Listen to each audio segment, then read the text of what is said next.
ዋጓን ዩቲዩብ ዋጓን ገነርስ ዋጓን አርሰናላውያን እንደምን አደራችሁ፣ እንደምን ዋላችሁ፣ እንደምን አመሻችሁ። በያላችሁበት ሀገር ሰዓት አቆጣጠር እንደምከረማችሁ። ሳሚ ነኝ። ለማታውቁኝ የዩቲዩብ ቻናሌ ስም ሳሚ ገነር ይባላል። የአርሰናል ደጋፊ ከሆናችሁ ስለ አርሰናል መስማት የምትወዱ እንዲሁም የሌላ ክለብ ደጋፊ ሆናችሁ ስለ አርሰናል መስማት የምትፈልጉ ምን ጠብቃላችሁ? አሁኑኑ ሰብስክራይብ በማድረግ የዩቲዩብ ቻናል ቤተሰብ መሆን ትችላላችሁ። ነባሮች ላይክ፣ ሼር፣ ኮመንት ላይ ደግሞ ሀሳብ አስተያየታችሁን በመስጠት ዩቲዩብ ቻናላችንን ሞቅ ደመቅ እንድታደርጉልን ስል በአክብሮት ጠይቃለሁ። እባካችሁን እጅግ በጣም ዝቅ እያለ ነው የቪውም የተመልካቹ ቁጥር። ይሄ ደግሞ ቪዲዮቼ ላይክ እና ኮመንት ስለማይደረጉ ነው። ከወዲሁ እንግዲህ ፕሊዝ ላይክ እያደረጋችሁ እንድጀምሩ ስል በአክብሮት ጠይቃለሁ። የአርሰናል ደጋፊ የሆነ ይህን ቪዲዮ ላይክ ሳታረግ የምትጀምር ከሆነ አሁን አንተ እውነት አርሰናልን የምትደግፍ ሰው ነህ ብዬ በጠይቀህ መብቴ ነው አይደለም? ኤኒዌይስ ተመልሰናል። አርሰናል በ18ኛ ሳምንት የእንግሊዝ ፕሪሚየር ሊግ መርሃ ግብር በሜዳው ኤምሬትስ የፋቢያን ሃርዝለሩን ብራይተን ደ ሲግልስን አስተናግዶ የሚያደርገው ጨዋታ ከወዲሁ ይጠበቃል።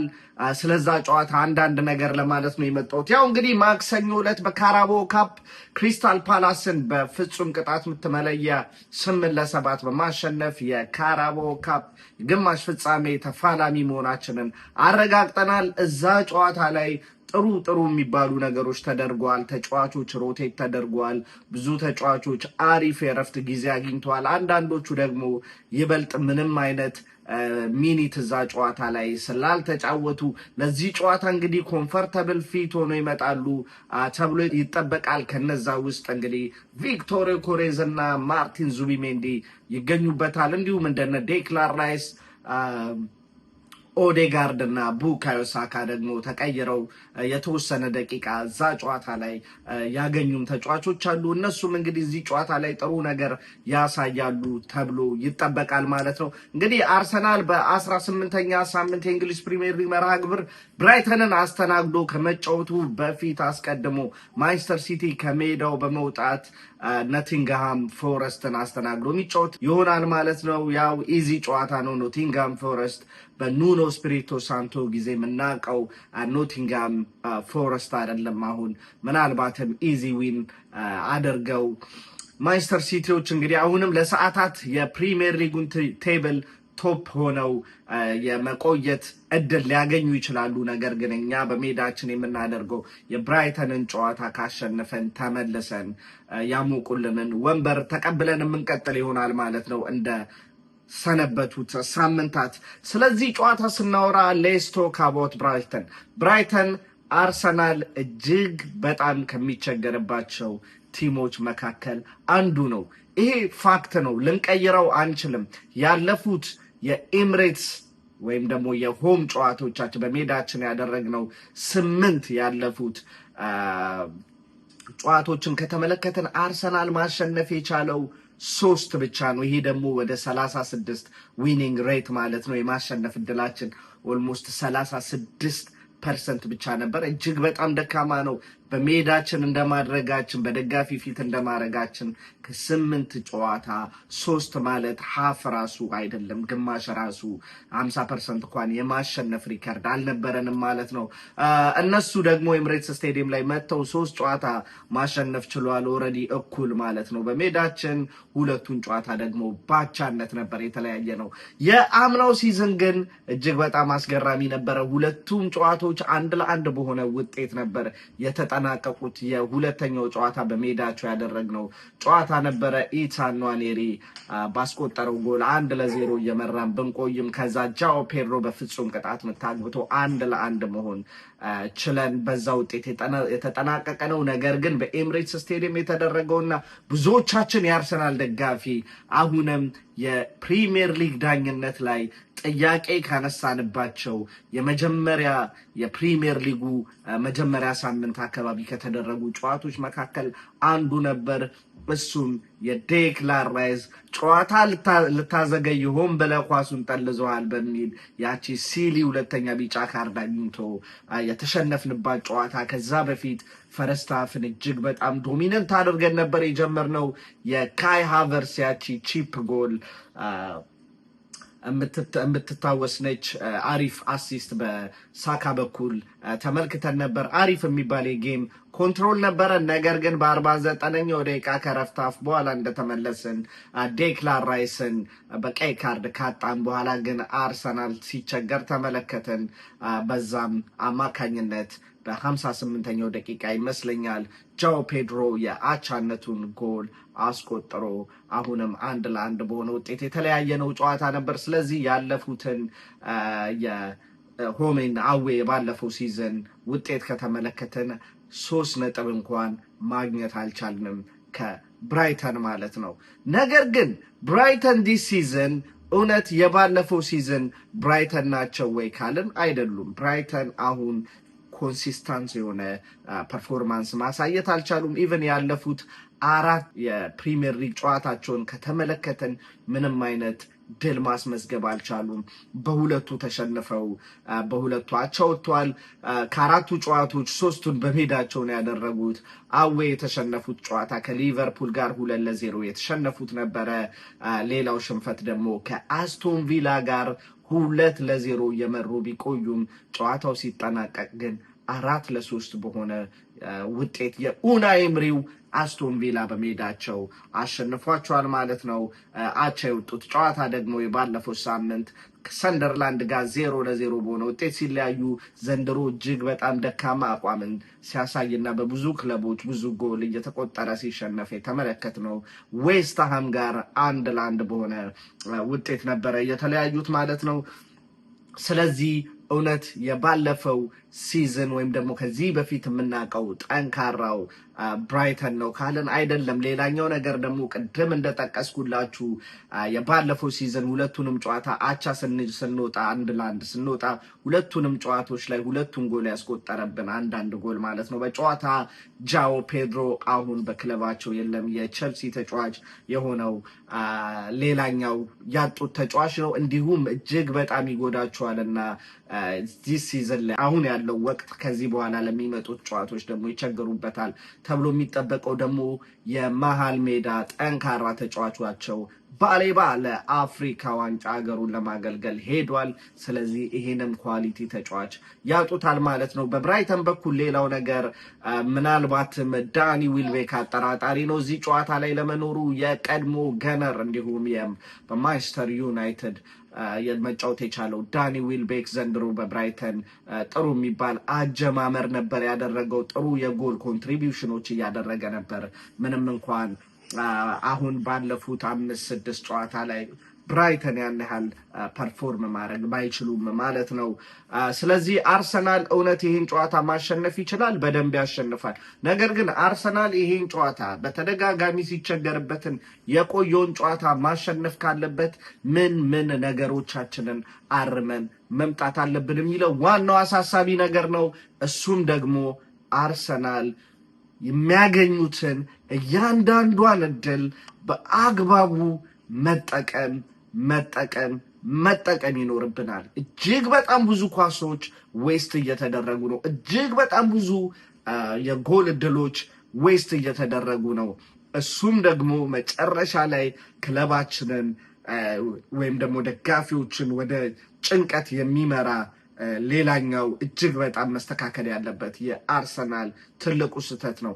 ያለፉትን 3 ጨዋታዎች ከተመለከትን ከኦፕን ፕሌይ ምንም አይነት ግብ ማስቆጠር አልቻልንም። ወልቨርሃምፕተንን እንደዛ ተጨናንቀን 2-1 ስናሸንፍ ሁለቱም ኦን ጎል ራሳቸው ላይ ያስቆጠሩት ጎል ነበረ። ከዛም በኋላ ቀጥሎ ኤቨርተንን አስተናገድን።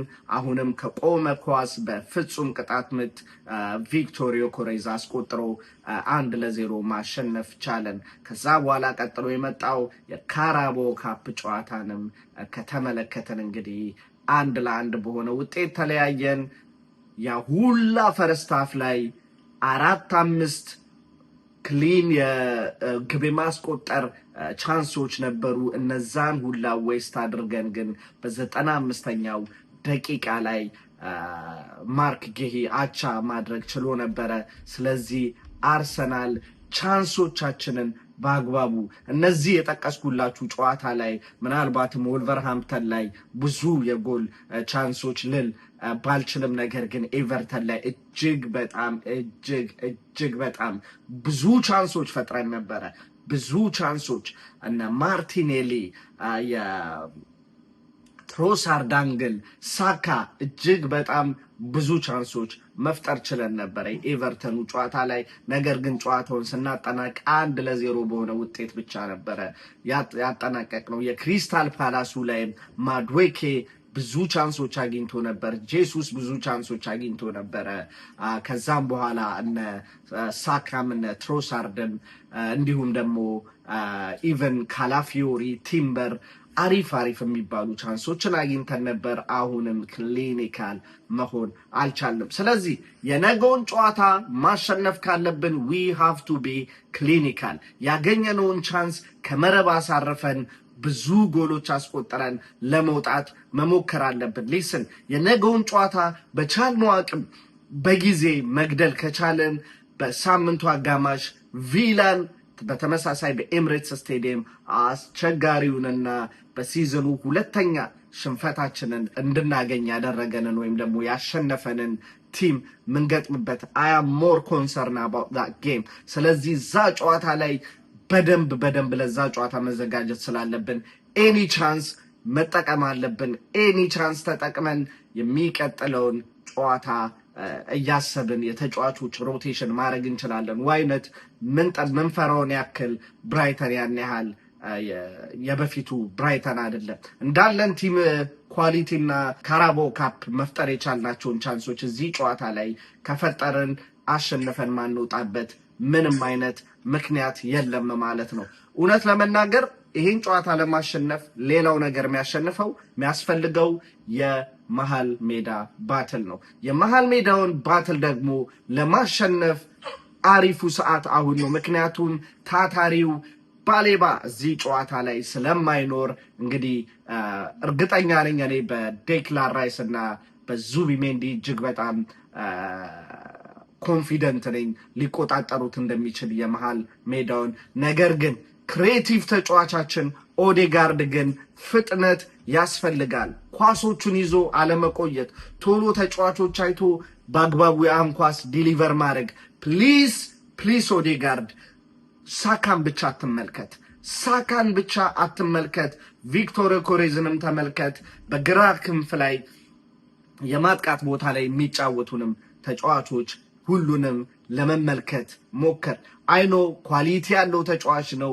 ነገር ግን በተደጋጋሚ ከጉዳት እድለኛ አልነበረም። ሁለት ተከታትለው ከመጡ ኢንጁሪዎች በኋላ በፊቱን ከ2-3 ሲዝን በፊት የነበረውን ያን ድንቁን ማርቲን ኦዴጋርድን መመልከት አልቻልንም ማለት ነው። ስለዚህ የነገው ጨዋታ ላይ ከማርቲን ኦዴጋርድ ቻንሶች ክሬት ሲያደርግ መመልከት ፈልጋለሁ ማለት ነው። ሌላኛው ነገር እጅግ በጣም መጠንቀቅ ያለብን ደግሞ ሌት ጎልስ ነው። እስከ መጨረሻዋ ደቂቃ ማይንዳቸውን ከጌሙ እንዳታወጡ። ሁልጊዜም ጨዋታውን ተቆጣጥረን ለማጥቃት ብቻ ሳይሆን ዲፌንሲቫችንንም በደንብ እያስተዋልን መጫወት አለብን ብዬ አስባለሁ።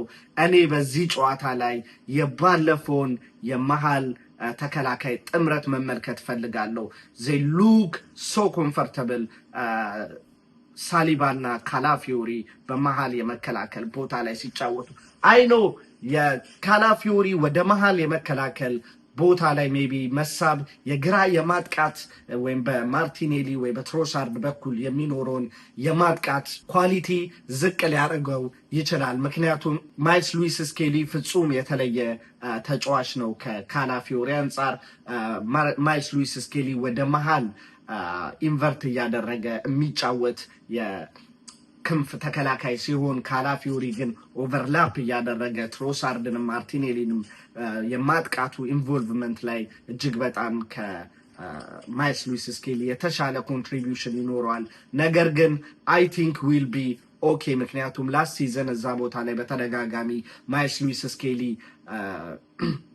ተጫውቶ ያን ያህል መጥፎ የሚባል ፐርፎርማንሶች አላሳየም። እጅግ በጣም የሚገርም ለብሔራዊ ቡድን እስከ መጠራት ድረስ የደረሰ ነው። ስለዚህ የመሃል ተከላካዩን ካልምነስ እፈልገዋለሁ። ስለዚህ እዚህ ጨዋታ ላይም ካላፊዮሪን እዛ ቦታ ላይ ብመለከተው አልጠላም። ምናልባትም አርቴታ በማይልስ ሉዊስ ስኬሊ እርግጠኛ ካልሆነ በባየር ሌቨርኩሰን እዛ ቦታ ላይ አሳማኝ እንቅስቃሴ ማድረግ የቻለውን ሂንካፔንም እዛ ቦታ ላይ አጫውቶ መሞከር ይችላል። ሂንካፔ የመሃል ተከላካይ ቦታ ላይ መረጋጋት ስላላየሁበት በእኔ በኩል ካላፊዮሪን እመርጣለሁ ማለት ነው። ስለዚህ እነዚህን ተከላካዮች አድርጌ የሌት ጎልስ የሚቆጠርብንን ጨዋታውን እስከ መጨረሻዋ ዊስሏ እስከምትሰማበት የመጨረሻውን ፊሽካ እስከምንሰማበት ድረስ ፎከስ አድርገን መጫወት ይኖርብናል ማለት ነው። እንግዲህ አርሰናል ባለፉት እንደነገርኳችሁ 8 የፕሪሚየር ሊግ የሆም ጨዋታ ከብራይተን ጋር ያደረጋቸውን 3 ብቻ ነው ያሸነፈው እና 3ቱንም ጨዋታ ደግሞ በሚያስገርም ሁኔታ 2-0 ነበር ማሸነፍ የቻለው። የኔም የውጤት ግምት እንግዲህ የነገውን ጨዋታ አርሰናል 2-0 ያሸንፋል።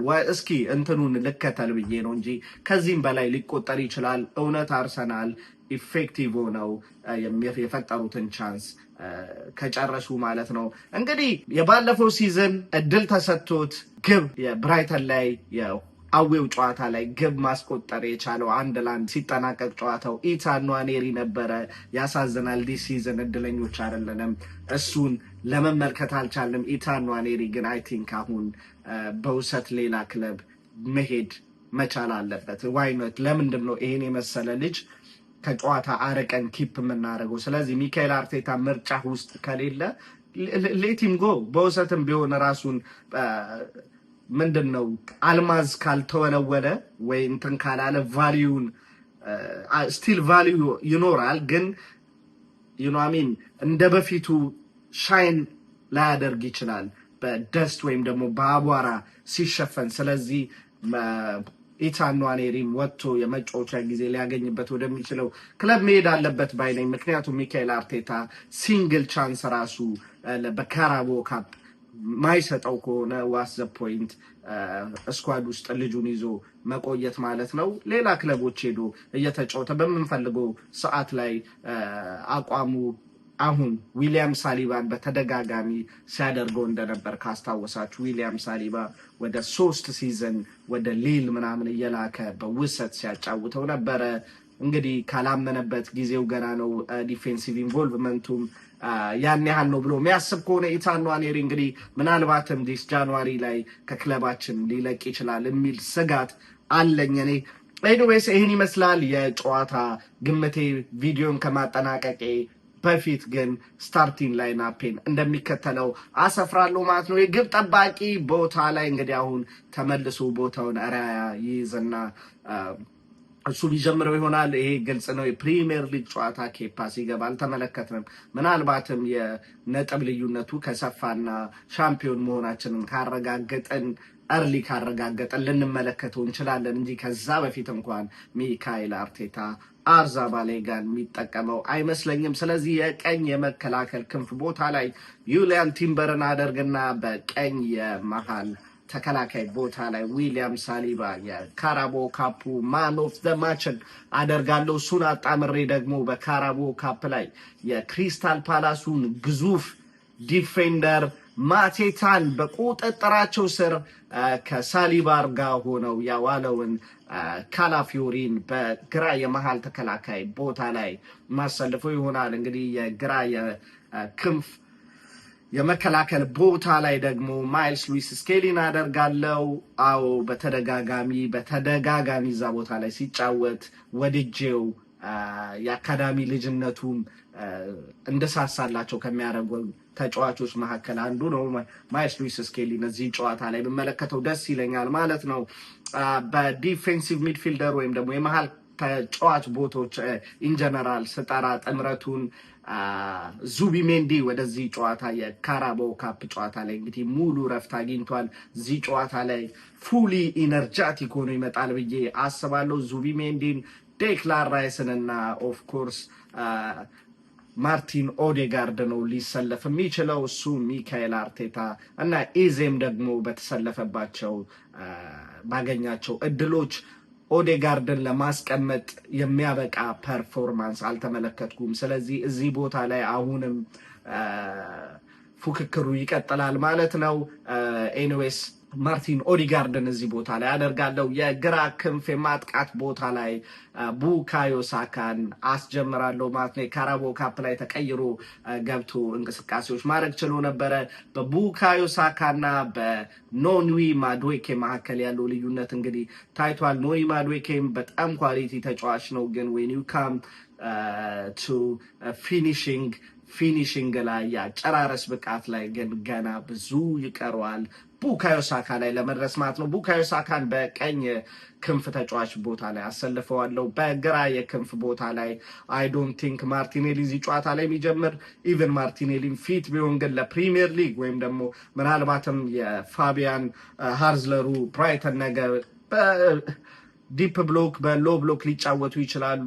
እንደ ማንኛውም የፕሪሚየር ሊግ ቲም አርሰናልን ለመቅጠም ሲመጣ ማለት ነው።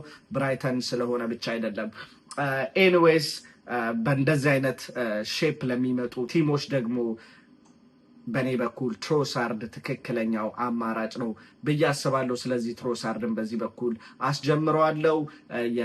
የማርቲኔሊ ጉዳት ምን ያህል እንደሆነ አላወቅኩም። እዚህ ጨዋታ ላይ ቤንች ላይ ኑር ወይም አይሰለፍ እስካሁን የሰማሁት ምንም ኢንፎርሜሽን የለም ማለት ነው።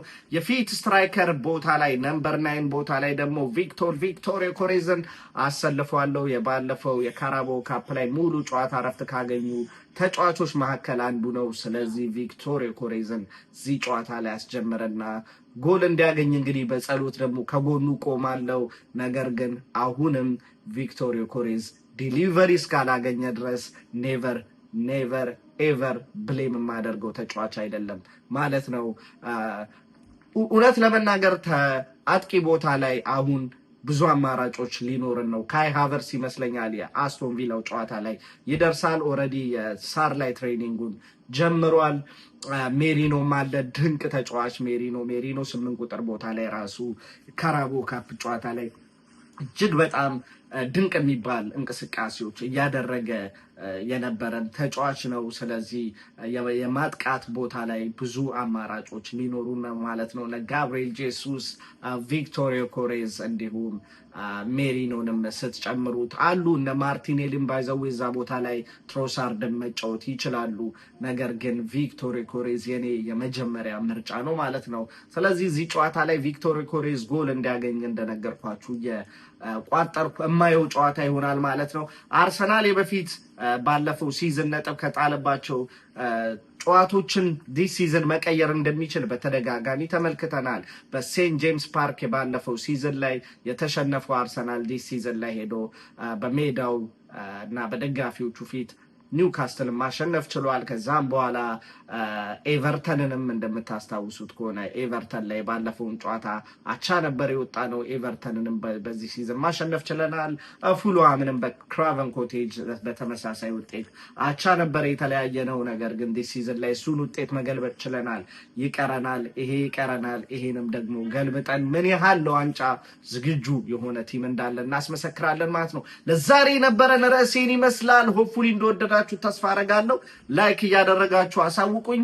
ቢስተካከል ብላችሁ መታሰቡት ነገር ካለ ደግሞ ኮመንት ሴክሽኑ የእናንተ ነው። ሀሳብ አስተያየታችሁን ጻፉልን። በተቻለኝ አቅም አርሜ ለቀጣዩ ቪዲዮ የተስተካከለ ነገር ይዤ ለመምጣት ሞክራለሁ ማለት ነው። ለዛሬ የነበረን ቆይታ ይመስላል። አማውት ፒስ ካም ኦን ዩ ገነርስ